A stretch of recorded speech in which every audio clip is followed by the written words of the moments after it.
오늘 새벽 기도회를 시작하도록 하겠습니다. 여호와는 나의 목자시니 내가 부족함이 없으리로다. 그가 나를 푸른 초장에 누이시며 쉴 만한 물가으로 인도하시는도다. 내 영혼을 소생시키시고 자기 이름을 위하여 의의 길로 인도하시는도다. 내가 사망의 음침한 골짜기로 다닐지라도 해를 두려워하지 않을 것은 주께서 나와 함께 하심이라. 주의 지팡이와 막대기가 나를 안위하시나이다. 주께서 내 원수의 목전에서 내게 상을 베푸시고 기름으로 내 머리에 바르셨으니 내 잔이 넘치나이다.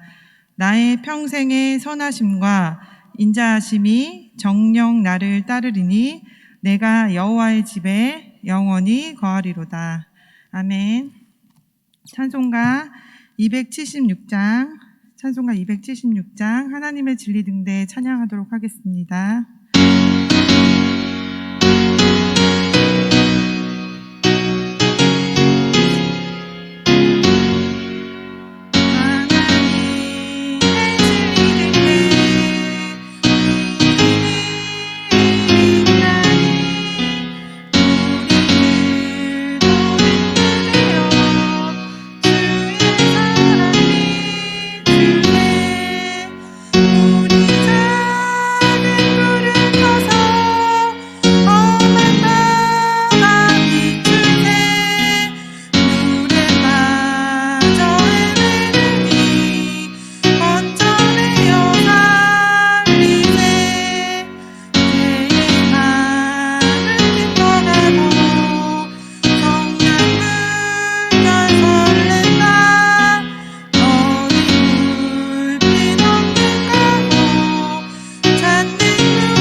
아멘.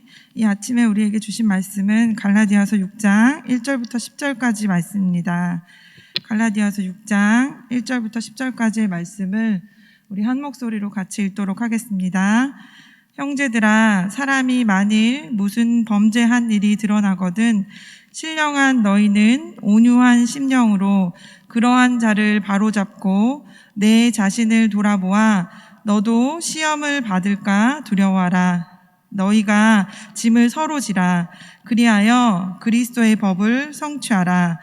만일 누가 아무것도 되지 못하고 된 줄로 생각하면 스스로 속임이니라. 각각 자기의 일을 살피라.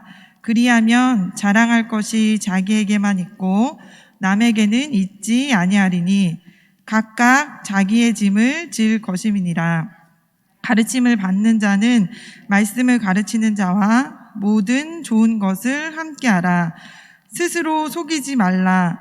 하나님은 만홀히 여김을 받지 아니하시나니 사람이 무엇으로 심든지 그대로 거두리라.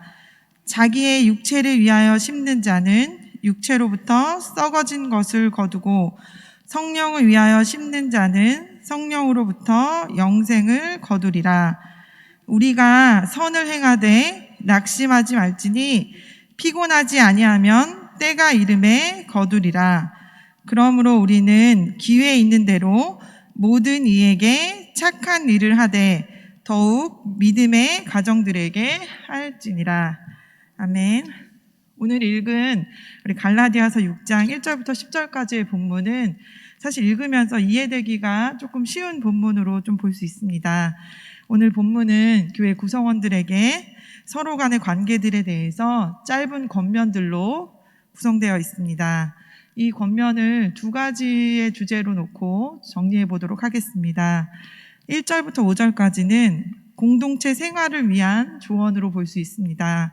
공동체 생활을 위한 조언으로 볼 수 있는데, 바울은 성령 충만한 신앙 공동체 생활을 위해서 몇 가지의 조언을 합니다. 어떤 지체가 죄를 범했을 때 사랑의 마음으로 온유하게 다가가 권면해야 한다고 바울은 표현합니다.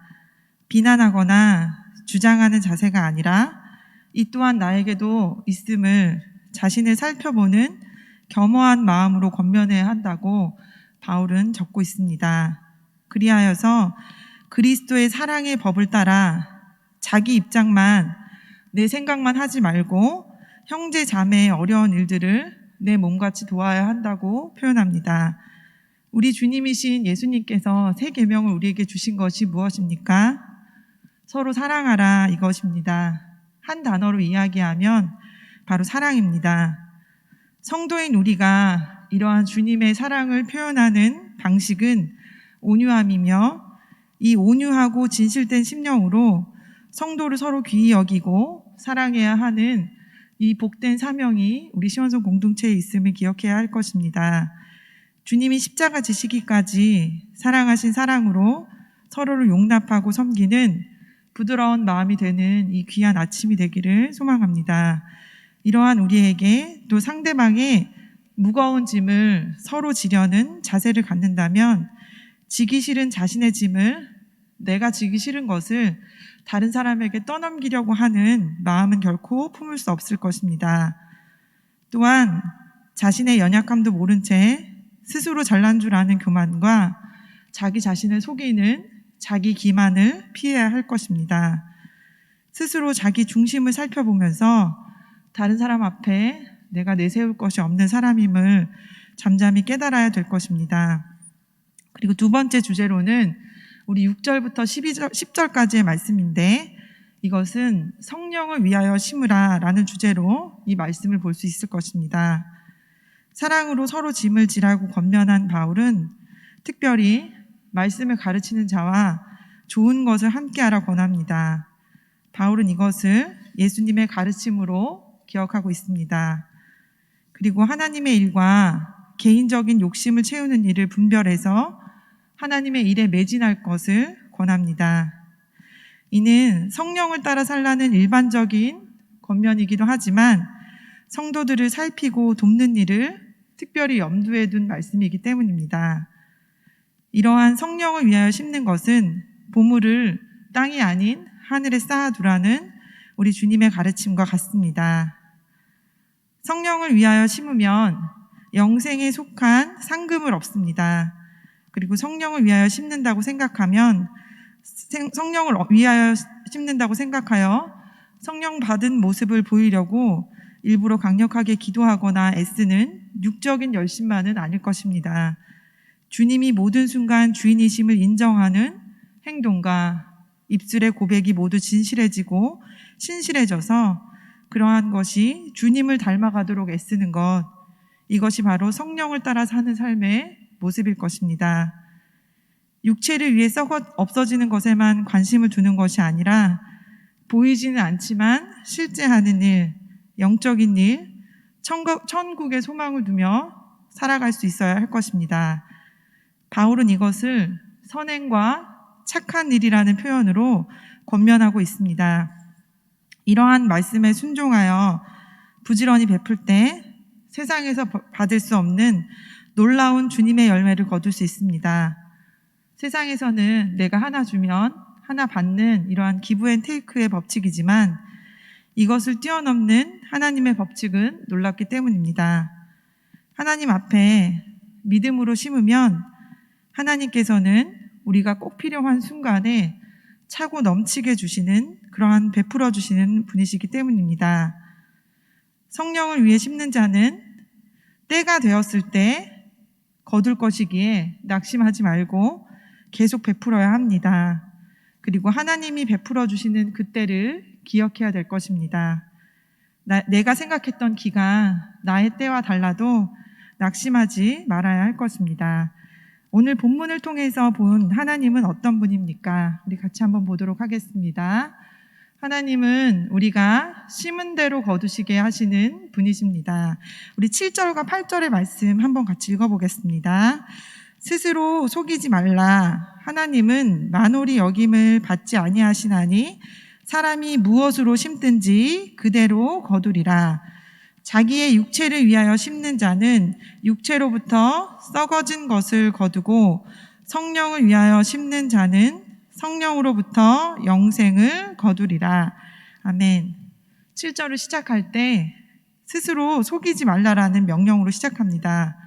왜냐하면 하나님은 업신여김을 받지 않으시는 분이시기 때문입니다. 그리고 이어서 뿌린 대로 거둔다는 말씀이 이어집니다. 우리가 농사일에도 생각해 볼 때 콩 심은 데 콩 나고 팥 심은 데 팥 난다는 우리가 잘 아는 속담처럼 바로 우리가 심은 대로 거둔다는 뜻입니다.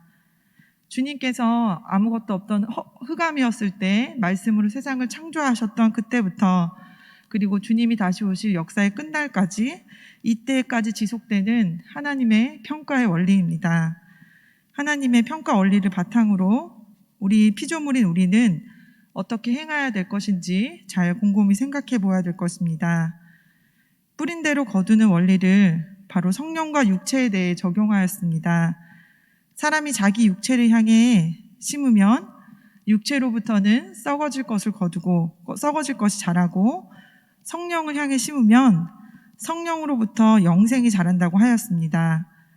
율법 아래 살고 육체를 신뢰하면 썩은 육신으로 끝나지만 성령을 따라 살면 부활의 몸을 입고 영생하는 것이기 때문입니다.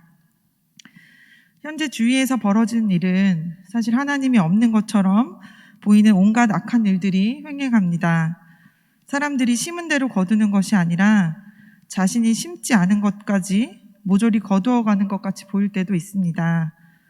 부당한 방법으로 다른 사람의 이익을 가로채거나 다른 사람의 약점을 이용해서 자신의 이익을 위한 꼭두각시로 만들어버리는 일들, 인륜, 도덕, 환경도 고려하지 않아 보이는 자들이 풍성하게 수확하는 것처럼 보여질 때도 우리의 믿음 없을 때는 그렇게 있는 것 같습니다.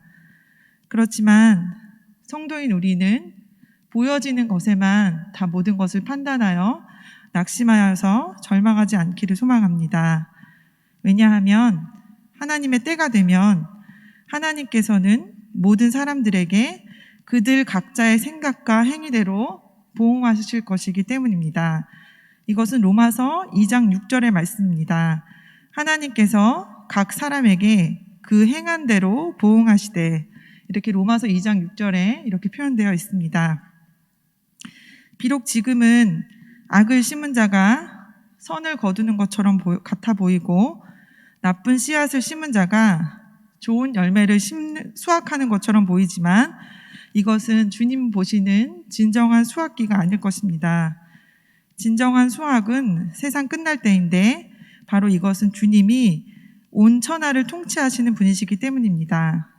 하나님의 통치하심이 우리의 좁아진 시야와 좁은 마음에 보이지 않아 답답할 뿐이지만 우리 주님께서는 온 천하를 그리고 우리가 속해 있는 이 모든 공간을 통치하시는 분이시기 때문입니다. 그리하여 우리 사랑하는 시온의 귀한 성도님들은 여러분의 삶이라는 밭에 주님이 주시는 선한 씨앗을 심으시기를 바랍니다.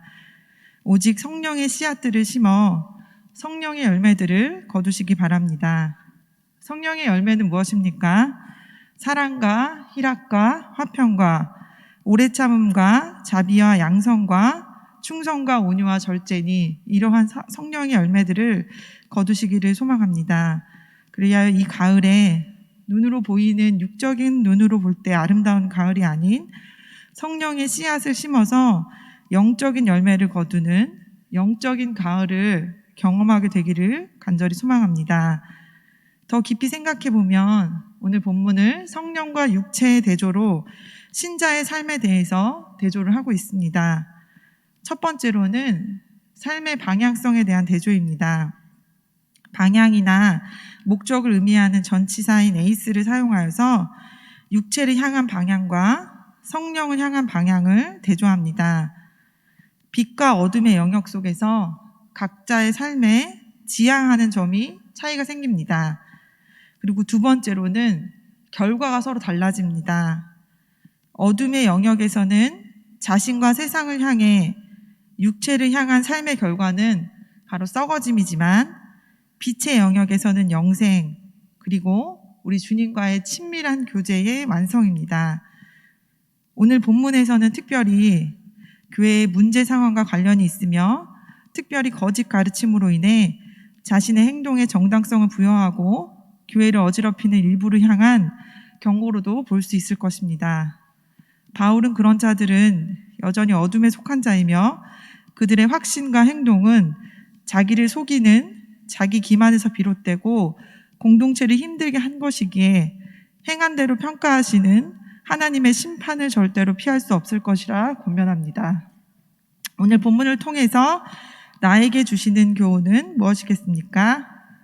우리 같이 한번 읽어보도록 하겠습니다. 하나님의 때가 이를 때까지 낙심하지 말고 선을 행해야 합니다. 우리 본문의 말씀인 9절과 10절의 말씀도 같이 한번 읽어보도록 하겠습니다. 우리가 선을 행하되 낙심하지 말지니 피곤하지 아니하면 때가 이름에 거두리라. 그러므로 우리는 기회 있는 대로 모든 이에게 착한 일을 하되 더욱 믿음의 가정들에게 할지니라. 아멘.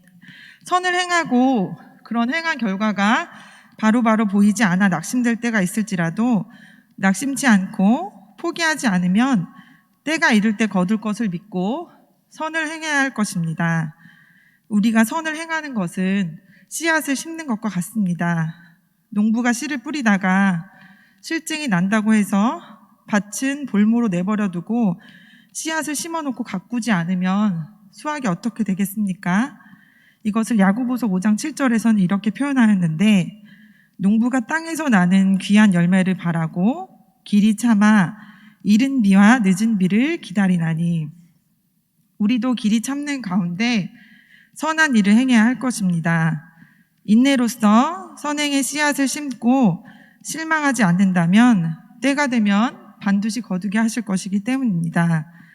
그리스도인인 우리의 삶에는 우연히 되는 일은 없습니다. 이 모든 것이 하나님의 섭리이며 계획하심 안에 있습니다. 그리고 모두 합력하여 선을 이루게 하실 것입니다. 그리고 우리가 예수님이 우리 앞에 자신 앞에 놓여있는 영광과 기쁨을 위해서 십자가의 고통과 부끄러움을 개의치 않으신 바로 그 결과로 마침내 하나님 보좌 우편에 앉으셨음을 기억하며 성도인 우리도 주님만을 바라보면서 우리에게 예비된 믿음의 상을 생각하여 끝까지 인내로 선을 행할 수 있기를 소망합니다. 그리고 특별히 믿음을 따라 살다가 시험을 당하고 낙심하여 쓰러져 있거나 고난당한 가정들을 돌아보는 국률의 마음이 있기를 소망합니다. 선을 행한다는 것은 이렇듯 진리와 사랑이 어우러지는 삶의 모습입니다. 바울의 권면은 뿌린 대로 거두는 원리에 근거해서 거짓 교사들과 그들의 추종자들과는 다른 방식의 삶을 지속하라는 말로 이해할 수 있습니다. 바울의 이 권면을 한번 적용해 보도록 하겠습니다. 첫 번째로는 성도 삶의 참된 승리는 진리와 사랑으로 버티는 것입니다. 어둠의 영역은 주의 재림 때까지 또는 개인의 삶이 끝날 때까지 존재합니다. 그러하기에 한번 승리한 일회성인 성공을 넘어서 일상에서 정상적인 삶을 주 안에서 바르게 살아가려는 몸짓을 끝까지 놓치지 않고 몸부림치는 것이 바로 승리입니다. 그리고 둘째로는 참 승리를 위해서 하나님과의 관계에서 미래의 온전함을 소망해야 할 것입니다. 이것은 지치지 않고 버틸 수 있는 힘을 주는데 바로 인내라는 기관차는 소망이라는 연료로 가기 때문입니다. 그리고 세 번째로는 성령님을 의지하여 주님과 함께 걸어야 할 것입니다. 어둠의 영역에 지지 않고 하나님의 자녀로 살게 하는 바로 진정한 능력이기 때문입니다. 성도인 우리의 삶은 주님의 질서대로 심음과 거둠의 원리에 근거합니다. 무슨 씨앗을 어떻게 심느냐에 따라 그 열매가 결정납니다. 심은 대로 거둔다는 이 원리는 이 세상을 주관하시는 하나님의 만고불변의 원칙이기 때문입니다. 범죄한 형제를 온유한 심령으로 바로 세워주며 형제가 도저히 혼자 들 수 없는 무거운 짐을 함께 들어주고 경쟁적으로 자랑하지 않고 좋은 것을 함께 나누며 끝까지 선을 행하는 그러한 성령의 씨앗을 심는 우리 귀한 시온의 공동체 되기를 소망합니다. 그리하여 풍성한 추수를 기대하며 밭을 가는 농부의 심정으로 오늘도 여러분 삶의 밭을 일구시는 귀한 주님의 복을 누리는 귀하고 복된 날 되시기를 축원합니다. 기도하겠습니다. 주님, 성도인 우리가 서로에게 사랑으로 권하며 이웃에게 온유함으로 대하여 선을 행하게 하여 주시옵소서. 썩어질 육체를 따라 사는 모습이 아니라 영원한 생명 되시는 주님만 붙잡게 하여 주시기를 원합니다. 선을 행하다가 낙심하여 포기하지 않고 상 주시는 주님만 붙잡고 승리하게 하여 주시옵소서. 우리 예수님의 이름으로 기도합니다. 아멘. 이제 주님의 말씀으로 축복합니다. 여호와는 내게 복을 주시고 너를 지키시기를 원하며 여호와는 그 얼굴로 내게 비추사 은혜 베푸시기를 원하며 여호와는 그 얼굴을 내게로 향하여 드사 평강 주시기를 원하노라. 아멘.